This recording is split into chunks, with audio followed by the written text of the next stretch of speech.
നമസ്കാരം. സമയം മലയാളം ഹെൽത്ത് ടോക്സിലേക്ക് സ്വാഗതം. നമ്മുടെ ശരീരത്തിൽ ഏറ്റവും അത്യാവശ്യം വേണ്ടുന്ന ഒന്നാണ് വിറ്റാമിനുകൾ. ഈ വിറ്റാമിനുകൾ കുറഞ്ഞാൽ നിരവധി അസുഖങ്ങൾ, ക്ഷീണം, ബുദ്ധിമുട്ടുകൾ എന്നിവ ഉണ്ടാകും.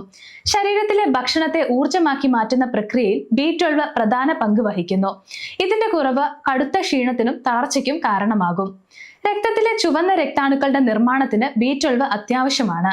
ഇതിന്റെ അഭാവം രക്തക്കുറവിനും അതുവഴി ശ്വാസം മുട്ടൽ, വിളർച്ച തുടങ്ങിയ പ്രശ്നങ്ങൾക്കും വഴിമാറുന്നു. തലച്ചോറിന്റെ പ്രവർത്തനത്തിനും നാഡികളുടെ ആരോഗ്യത്തിനും ഇത് അത്യാവശ്യമാണ്.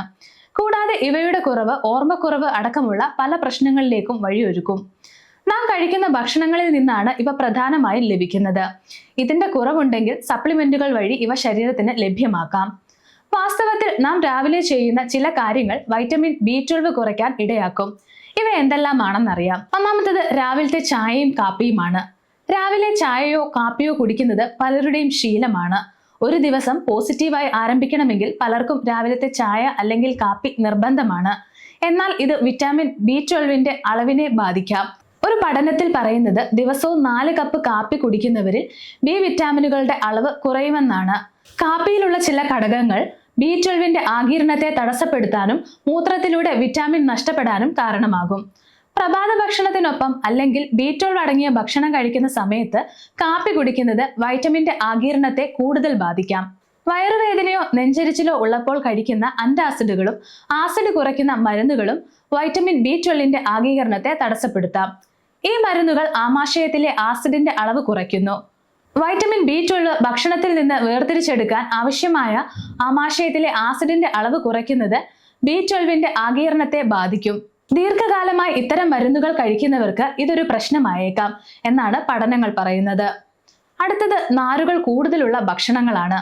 നാരുകൾ കൂടുതലുള്ള ഭക്ഷണങ്ങൾ, ധാന്യങ്ങൾ, ചില പച്ചക്കറികൾ എന്നിവ പ്രഭാത ഭക്ഷണത്തിൽ ഉൾപ്പെടുത്തുന്നത് നല്ലതാണെങ്കിലും ഇവയുടെ അമിതമായ ഉപയോഗം വൈറ്റമിൻ B12ന്റെ ആഗീരണത്തെ തടസ്സപ്പെടുത്തിയേക്കാം.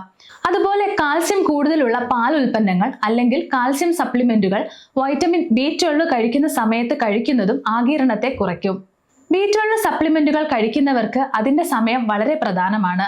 വെറും വയറ്റിൽ, അതായത് രാവിലെ വെറും വെള്ളത്തോടൊപ്പം കഴിക്കുന്നതാണ് ഏറ്റവും നല്ലത്. അതിനുശേഷം കുറഞ്ഞത് 30 മിനിറ്റ് കഴിഞ്ഞ് മാത്രമേ പ്രഭാത ഭക്ഷണമോ കാപ്പിയോ മറ്റ് വിറ്റാമിനുകളോ കഴിക്കാവൂ. ഭക്ഷണം, കാപ്പി, മറ്റു പോഷകങ്ങൾ എന്നിവയ്ക്കൊപ്പം B12 കഴിക്കുന്നത് അതിന്റെ ആഗീരണ ശേഷി കുറയ്ക്കും. മദ്യപാനം, പുകവലി തുടങ്ങിയ ശീലങ്ങളും ദഹന സംബന്ധമായ പ്രശ്നങ്ങളും വൈറ്റമിൻ B12ന്റെ ആഗീരണത്തെ പ്രതികൂലമായി ബാധിക്കാം. ഇവ ദഹന വ്യവസ്ഥയുടെ പ്രവർത്തനത്തെ തകരാറിലാക്കുകയും B12ന്റെ സാധാരണ ലഭ്യതയെ തടസ്സപ്പെടുത്തുകയും ചെയ്യും. ഈ ഘടകങ്ങൾ അറിയാതെ തന്നെ ശരീരത്തിലെ B12ന്റെ അളവ് കുറയ്ക്കാൻ കാരണമാകുന്നു എന്നാണ് റിപ്പോർട്ടുകൾ. വിറ്റാമിൻ B12 കുറവുണ്ടെങ്കിൽ കാണുന്ന പ്രധാന ലക്ഷണങ്ങൾ: അമിതമായ ക്ഷീണവും തളർച്ചയും, കൈകാലുകളിൽ മരവിപ്പ് അല്ലെങ്കിൽ പെരുപ്പ്, ഓർമ്മക്കുറവും ഏകാഗ്രത ഇല്ലായ്മയും, വായ്പുണ്ണ്, നാവിൽ ചുവപ്പ് നിറം, ചർമ്മത്തിലെ മഞ്ഞ നിറം എന്നിവയാണ്. വിറ്റാമിൻ B12 ലഭിക്കുന്ന ഭക്ഷണങ്ങൾ ഏതൊക്കെയാണെന്ന് നോക്കാം.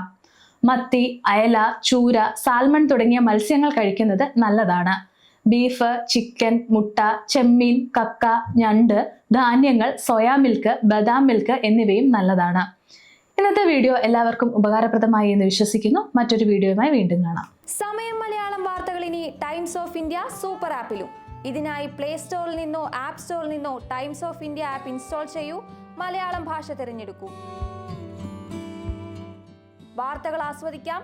എല്ലാം ഇനി സമയത്തിൽ.